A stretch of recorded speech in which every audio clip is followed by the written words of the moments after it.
Today I'm doing something really different. I'm comparing 3 special M4A1 skins. The legendary M4A1 Viridian Dream, the first ever Ultra M4A1 Year of the Dragon, and the newest Ultra skin for the M4A1 Apocalypse. I already have the legendary and the very first one, but I need to get the third one for this comparison. Let's see which one comes out on top. First, let's unlock the newest Ultra M4A1 and get things started. Today I'm changing things up. I'll start by opening some Ultra stash on PC, then switch to mobile to see if I can get lucky there. This is to find out which device brings me more luck. Let's see how it goes. I watched people open this Ultra stash before and it hasn't been too pretty. It's pretty pricey, but let's see how it goes for me. I'll be opening single stashes because I seem to have better luck that way. And in the very first one, we got a seagrass camo. I'm really excited about the seagrass camo too because there aren't many green camos available. The cool thing is, if I get seagrass for the M4A1, we can also compare it with different M4A1 skins when we compare camos. So it's a win-win situation. It's pretty impressive how I keep getting these seagrass camos. I'm getting the permanent versions without much effort, and it feels like I'm already lucky and might get the M4A1 early, but I'm not completely sure. Let's keep going. So far I've got 5 permanent seagrass camos, but nothing as good as the M4A1 MP155 or VSS, which are considered the best rewards in this Ultra stash. We got a few more seagrass camos and a charm, and at the end of the PC round we actually got the VSS. So far it feels like the PC Ultra stash opening is luckier for me. But now I've switched to mobile, so let's see what happens next. Right at the start we got the seagrass camo for the minigun, which I'm really excited about. It's also pretty cool how I keep getting upgrade points. Alright, we got another ornament I believe, which means I've collected all the ornaments now. And we also got the MP155 futuristic epic skin. I'm a bit bummed that it's only an epic skin. It would have been awesome if it were a legendary rarity, but it is what it is. Now the only thing left for me to get is the M4A1 Apocalypse. Looks like we are not getting it. We're going as fast as we can. Or we got the AK-47 seagrass camo, which is great. Finally something good. I think I should have gotten every seagrass camo in this Ultra stash by now because I don't think I'm missing anything. I feel like I've got everything. We've spent over 3000 gold for this skin and still we didn't get it. It's pretty expensive honestly. Normally when I opened Ultra stashes before, I used to get pretty much everything at around 3000 gold, but now I've spent more than that. I decided to switch to 10 pulls, but there's no change in luck.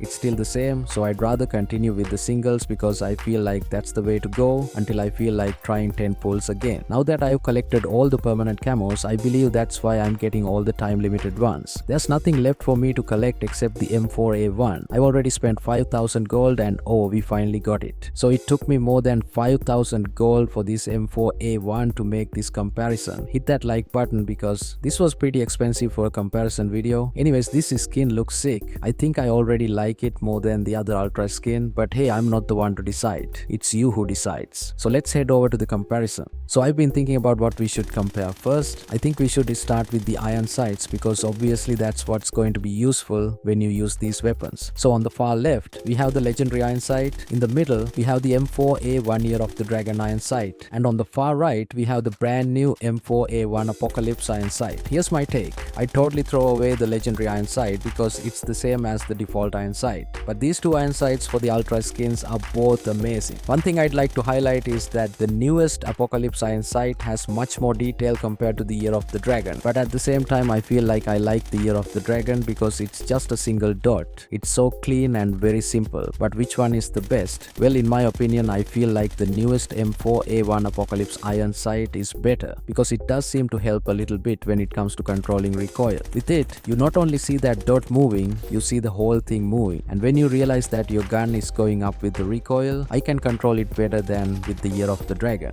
It's kind of weird to think about, but I think that's what's happening here because I feel like I'm controlling recoil better with the Apocalypse iron sight. So the winner of this comparison is definitely the Apocalypse because I feel like it's the best one. Now let's talk about the upgrade, starting with the kill broadcast. Here are the comparisons of all 3 kill broadcasts. Honestly, I feel like the M4A1 Year of the Dragon one feels more legit, more deadly compared to the other two because you can literally see a dragon there and that is very intimidating in my opinion. So the winner of the kill broadcast broadcast should definitely go to the Year of the Dragon. Alright, now we're shifting our focus to the Muzzle Flash. This is the obvious last thing we can compare with the legendary upgrades. However, if we compare all three, you can see that the Year of the Dragon has more of a fire-themed Muzzle Flash, which I think is pretty cool. But for all the weapons, we know it's normal, so it's nothing extraordinary.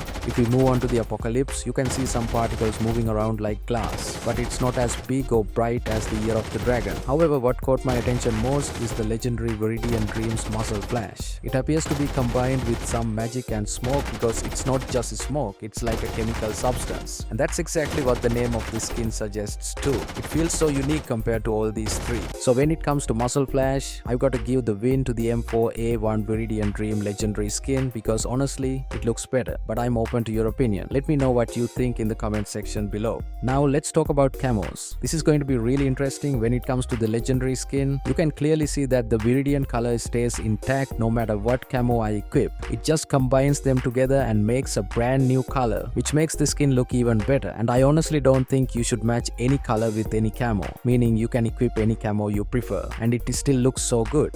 I feel like you can customize it in a way that at the end it looks like a completely different weapon, like it's not the Viridian Dream, it's something else. You have complete customization here. They all look pretty decent and there's not a single one that I feel is ugly. Now when it comes to the Year of the Dragon, you can see that there are prominent gold or bronze type features on the gun skin that won't go away if you equip a camo. So you have to make sure that whatever camo you equip should match with them. But since that's like a universal color, it's not going to be affected that much as you can equip pretty much any camo you like. But all the places you equip camo are solid. They're not animated like what we had for the Viridian Dream. So there's a little bit of disappointment there, especially since you don't see any effects where the camo is applied. They all look pretty good, but I still think the Viridian Dream comes out on top as of now because at least the camo areas are animated and it looks better. When it comes to the Apocalypse skin, you can see that there's a prominent light blue color and effects on the skin. You have to make sure that whatever camo you choose should match with them, otherwise it will look ugly. Surprisingly, most camos look good with it, except for a very few that look pretty bad with it. Especially the ones with multiple colors look bad,